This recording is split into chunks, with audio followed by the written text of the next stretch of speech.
Good evening friends. अगर आप competitive exams की तैयारी कर रहे हैं तो आज का यह लेक्चर आपके लिए बहुत इम्पोर्टेंट होने वाला है।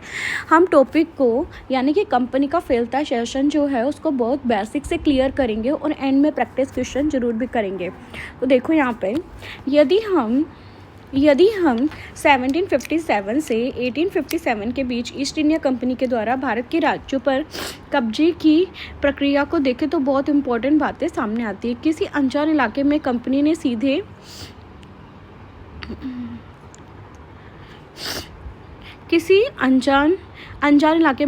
ने सीधे हमला प्रायः नहीं किया। उसने किसी भी भारतीय रियासत का अधिग्रहण करने से पहले विभिन्न राजनीतिक, आर्थिक और कूटनीतिक संसाधनों का इस्तेमाल किया। मतलब उसने पहले अपना खुद का बिजनेस फैलाया, उसके बाद उसने फिर वहाँ पर धीरे धीरे कब्जा करना शुरू किया। अब देखो, हमने पढ़ा था बक्सर की लड़ाई, तो बक्सर की लड़ाई हमने क्लियर करी थी, ठीक है। यानी कि बक्सर की लड़ाई हमने क्लियर करी थी के बाद कंपनी ने भारतीय रियासतों में रेजिडेंट तैनात कर दिए थे। मतलब बक्सर की लड़ाई के बाद इन्होंने क्या करा, मतलब इनके खुद के लोग जो थे वो तैयार कर दिए थे। ये कंपनी के राजनीतिक या व्यावसायिक प्रतिनिधि होते थे। मतलब ये जो थे व्यावसायिक यानी कि बिजनेस भी संभालते थे और यहाँ पर राजनीतिक यानी कि पॉलिटिक्स भी संभालते थे। उनका काम कंपनी के हितों की रक्षा करना था, उन्हें आगे बढ़ाना था। रेजिडेंट के माध्यम से कंपनी के अधिकारी भारतीय राज्यों के भीतरी मामलों में भी दखल देने लगे थे। मतलब अब जो थे भारत के अंदर के इंटरनल मामलों में भी ये दखल अंदाजी करने लगे थे। अगला राजा कौन होगा, किस पद पर किसको बिठाया जाएगा, इस तरह की चीज़ें भी कंपनी के अफसर ही तय करना चाहते थे। कई बार कंपनी ने रियायतों पर सहायक संधि भी थोप दी थी। मतलब एक तरीके से संधि कि मतलब आप हमारे साथ संधि कर लो तो हम आपको सुरक्षा देंगे और बदले में आप हमें टैक्स देना, इस टाइप की जो संधि थी, मतलब वो पार्टनरशिप इस तरीके की कर ली थी। और कुछ को मानना ही पड़ता था। मतलब जो रियासत इस बंदोबस्त को मान लेती थी वो स्वतंत्र सेनाएं रखने का अधिकार नहीं रखता था। मतलब अगर जिसने एक बार इनको मतलब अंग्रेज़ों की बात को मान लिया तो फिर उनको वो अंग्रेज़ों के अंडर में आ गए। मतलब ठीक है, उसे कंपनी की तरफ से सुरक्षा तो मिलती थी, ठीक है, लेकिन फिर भी वो खुद के हिसाब से सोच नहीं सकता था, ठीक है। अब देखो, हम आगे बात करते हैं यहाँ पे। और सहायक सेना के रखरखाव के लिए कंपनी को पैसा देती थी। मतलब उसकी खुद की सेना तो रख सकती थी पर उसके लिए पैसा देना पड़ता था कंपनी को। मतलब कहने का मतलब फाइनली जो बोझ बन गया वो कंपनी बन गई। अगर भारतीय शासक रकम अदा करना से चूक जाते थे तो जुर्माने के तौर पर इनका इलाका कंपनी के कब्जे में ले लेती थी। मतलब इतना ज़्यादा ये टैक्स लेती थी। मतलब तो सोचो, अगर आप एक बार पैसा देना चूक गए तो आपकी पूरा का पूरा राज्य उनके अंडर में चला जाएगा। उदाहरण के लिए जब रिचर्ड वेजेली गवर्नर जनरल था उस समय अवध को नवाब को 1801 में अपना आधा इलाका कंपनी को सौंपने के लिए मजबूर किया गया, क्योंकि नवाब सहायक सेना के लिए पैसा अदा करने में चूक गए थे। मतलब भूल गए थे पैसा देना। इसी आधार पर हैदराबाद के कई इलाके छीन लिए गए। तो इस तरीके से धीरे धीरे इन्होंने कब्जा करना शुरू कर दिया था। अब देखो, यहाँ पर हम बात करते हैं रेजिडेंट क्या होता है, क्या किस तरीके की पावर होती है इसकी। तो देखो, मतलब दरअसल रेजिडेंट जो होता है वो रियासत का राजा होता है। मतलब उस जगह का राजा होता है। हम उसे हस्तक्षेप की मनचाही निषेधाज्ञा के तहत काम करने की छूट देते हैं, है ना। जब तक स्थानीय राजा पूरी तरह से अधीनस्थ रहता है और रेजिडेंट यानी ब्रिटिश सरकार के माफिक काम करता है तो चीज़ें आराम से चलती है। मतलब कहने का मतलब है कि अगर अंग्रेज़ों की बात मान ली तो आप आराम से वहाँ पर रह सकते हो। जैसे ही तुमने वहाँ पे प्रॉब्लमेटिक करना, अंग्रेज़ों के खिलाफ प्रॉब्लम क्रिएट करना शुरू कर देते हैं तो वहाँ उथल पुथल होना शुरू हो जाती है। मतलब कहने का मतलब है आपको प्रॉब्लम आ सकती है आगे, ठीक है। अब देखो, इसके बाद हम बात करते हैं टीपू सुल्तान। अब ये एक इम्पॉर्टेंट है क्योंकि टीपू सुल्तान ने जो लड़ाई थी उसमें बहुत इंपॉर्टेंट रोल प्ले किया था। तो देखो, जब कंपनी को अपने राजनीतिक और आर्थिक हितों का खतरा दिखाई देने लगा, मतलब लगने लगा कि अब कंपनी थोड़ी सी प्रॉब्लमेटिक स्थिति में आ गई, तो कंपनी ने प्रत्यक्ष सैनिक टकराव का रास्ता अपनाया। मतलब वो डायरेक्ट लड़ाई करना शुरू कर दिया था उन्होंने। दक्षिण भारतीय राज्य मैसूर के उदाहरण से ये बात समझी जा सकती है। तो देखो, साउथ की बात कर रहे हैं यहाँ पे, वहाँ पर मैसूर है, ठीक है। आप सब जानते हैं मैसूर पाक, तो सबने देखा ही होगा। तो मैसूर पाक से रिलेटेड मैसूर जो जहाँ का फेमस है उसको मैसूर पाक बोलते हैं। तो ये साउथ में एक प्लेस है मैसूर, ठीक है। अब हैदर अली इनका शासनकाल था 1761 से 1782 तक, ठीक है। 1761 से 1762 था हैदर अली का। और उनके विख्यात पुत्र, मतलब इनके हैदर अली के बेटे थे टीपू सुल्तान, ठीक है। इनका शासनकाल था 1782 से 1799। जैसे शक्तिशाली शासकों के नेतृत्व में मैसूर काफ़ी ताकतवर हो चुका था। मतलब टीपू सुल्तान और हैदर अली बहुत इंपॉर्टेंट शासक थे और शक्तिशाली भी थे। मालाबार तट पर होने वाला व्यापार मैसूर रियासत के नियंत्रण में था। मतलब इस तट पर होने वाला, जो कि ऑब्वियस सी बात है, जो भी तट के किनारे होते हैं वहाँ पर क्या होता है, बिजनेस अच्छे से फलता फूलता है। ठीक है, तो वहाँ पर कंपनी काली मिर्च और इलायची खरीदती थी। ठीक है, साउथ से हम जानते हैं काली मिर्च और इलायची खरीदी जाती थी। 1785 में टीपू सुल्तान ने रियासत में पड़ने वाले बंदरगाहों में चंदन की लकड़ी, काली मिर्च और इलायची का निर्यात रोक दिया। मतलब इन्होंने क्या करा, अंग्रेज़ों का काम रोक दिया। निर्यात मतलब एक्सपोर्ट को रोक दिया गया। ठीक है, सुल्तान ने स्थानीय सौदागरों को भी कंपनी के साथ कारोबार करने को रोक दिया। ठीक है, मतलब इन्होंने कंपनी के काम को रोकना शुरू कर दिया। टीपू सुल्तान ने भारत में रहने वाली फ्रांसीसी कंपनियों से घनिष्ठ संबंध विकसित किए। अब उन्होंने इस कंपनी को हटा के फ्रांस की जो कंपनी थी उनके साथ अच्छे संबंध बनाए और उनकी मदद से सेना का आधुनिकीकरण करा और उन्होंने सेना अपनी अच्छी कर ली। ठीक है, कंपनी की फ़ौजों को हैदर अली और टीपू सुल्तान ने कई बार युद्ध में हराया था। ठीक है, मतलब एक अच्छे शासक थे, तो इन्होंने कंपनी को भी मतलब कंपनी से अच्छे तरीके से लड़ाई लड़ी इन्होंने। ठीक है, लेकिन 1792 में मराठों, हैदराबाद और निजाम और कंपनी की संयुक्त फ़ौजों के हमले के बाद टीपू सुल्तान को अंग्रेज़ों से संधि करनी पड़ी थी। मतलब एक साथ इतने सारे लोग आपस में आ गए थे, तो फिर इनको संधि करनी पड़ी अंग्रेज़ों के साथ में। इस संधि के तहत उनके 2 बेटों को अंग्रेज़ ने बंधक के रूप में अपने पास रख लिया। ब्रिटिश चित्रकारों को इस दृश्य को तस्वीर बनाने में मज़ा आता था, जो अंग्रेज़ों की सत्ता की विजय दिखाई देती थी। ठीक है, अब देखो यहाँ पर आगे बढ़ते हैं अपन। सुल्तान ने इन कदमों में अंग्रेज़ आग बबूला हो गए। मतलब सुल्तान के इन कदमों से, मतलब जो टीपू सुल्तान ने जो रोक लगाई और इन सब के चक्कर में ये अंग्रेज़ गुस्सा हो गए। उन्होंने हैदर अली और टीपू सुल्तान से बहुत महत्वाकांक्षी, घमंडी और ख़तरनाक दिखाई देते थे। अंग्रेज़ों को लगता था कि ऐसे राजाओं को नियंत्रित करना और कुचलना ज़रूरी है। मतलब उनको लगता था कि जो राजा ऐसे हमारे साथ में प्रॉब्लमेटिक बिहेव कर रहे हैं, उनको हमें हराना ही पड़ेगा।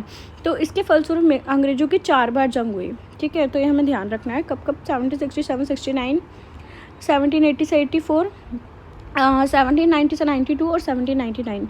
ठीक है, तो ये हमें ध्यान रखना है। इसके बाद श्रीरंगपट्टम के आखिरी जंग में कंपनी की सफलता मिली।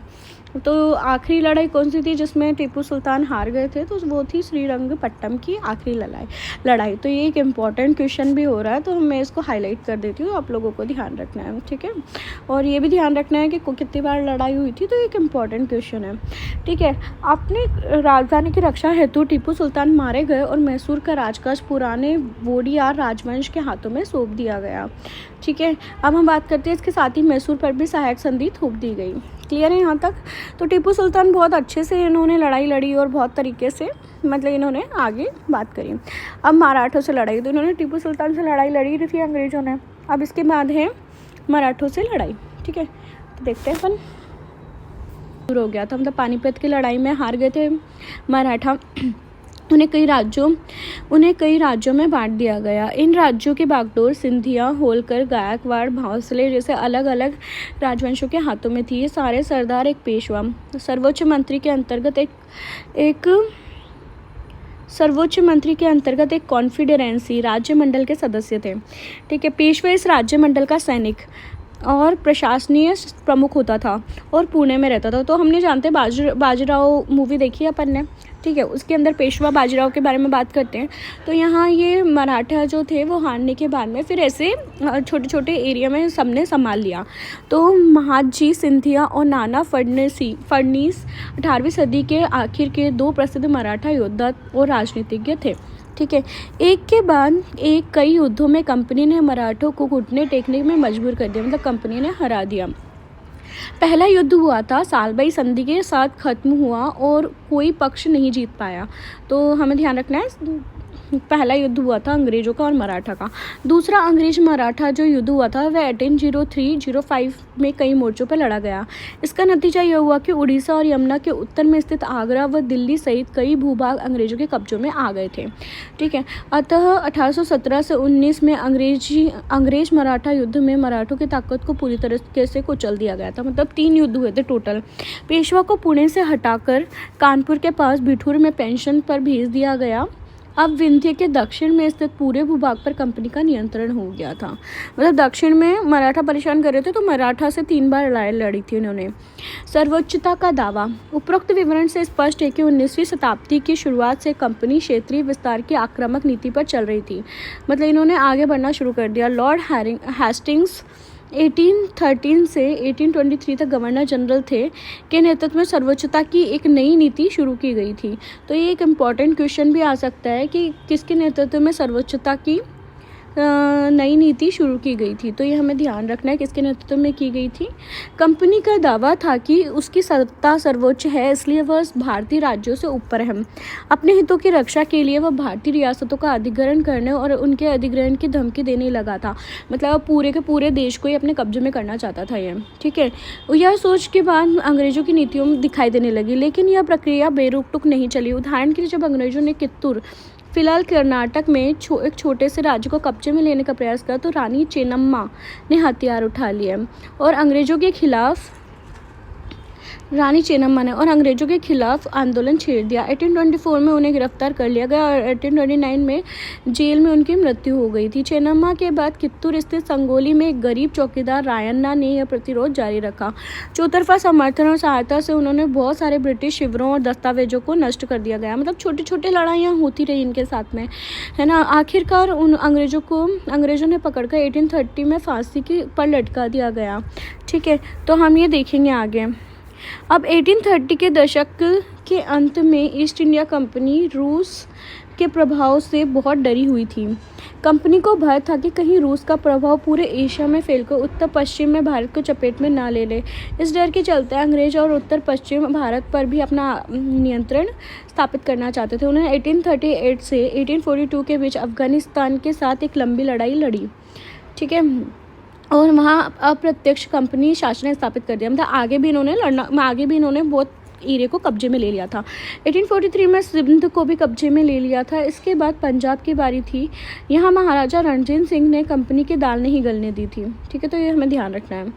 1839 में उनकी मृत्यु के बाद रियासत के साथ दो लंबी लड़ाइयाँ शुरू हुई। आखिरकार 1849 में अंग्रेजों को पंजाब का भी अधिग्रहण मिल गया था, ठीक है। तो एक इम्पॉर्टेंट क्वेश्चन है कि कंपनी को पंजाब का अधिग्रहण कब मिला था। तो 1849 में मिला था और यहाँ पर रणजीत सिंह था पंजाब का शासक उस टाइम पे। तो ये क्वेश्चंस आते हैं एग्जाम में, ठीक है।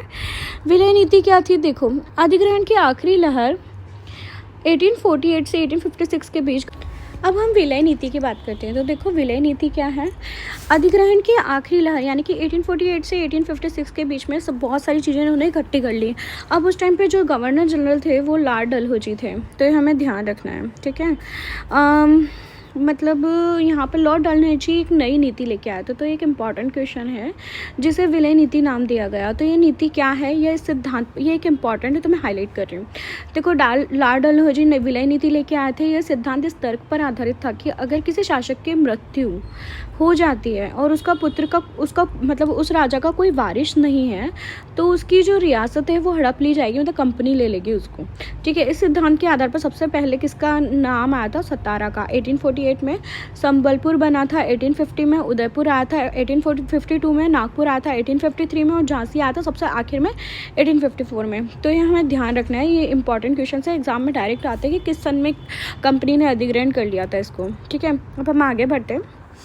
आखिरकार 1856 में अवध को भी अपने अधिग्रहण में कर लिया गया था, लेकिन 1856 में अवध को जो लिया था वो इस कंपनी विलय नीति के आधार पर नहीं लिया था। तो ये भी यहाँ से भी एक इम्पॉर्टेंट क्वेश्चन बनता है कि वहाँ पर उसको बोला गया था कि नवाब जो है कुशासन कर रहा था और इस वजह से उनको हटा दिया गया। मैं इनका शासन अच्छा नहीं था, तो अवध को कब्जा कर लिया गया था और इसी के बाद लोगों में गुस्सा भड़का और 1857 का विद्रोह हुआ था। तो ये भी एक इम्पॉर्टेंट क्वेश्चन है, ठीक है। तो 1856 में अवध को लिया था लास्ट में, ठीक है। तो लेकिन ये विलय नीति के थ्रू नहीं लिया गया था, ये दूसरी इन्होंने एक धोखाधड़ी करी थी, उसके अकॉर्डिंग इन्होंने ये चीज़ ली थी। अब हम आगे बढ़ते हैं। देखो इसके बाद हम आगे बढ़ते हैं नए शासन की स्थापना, ठीक है।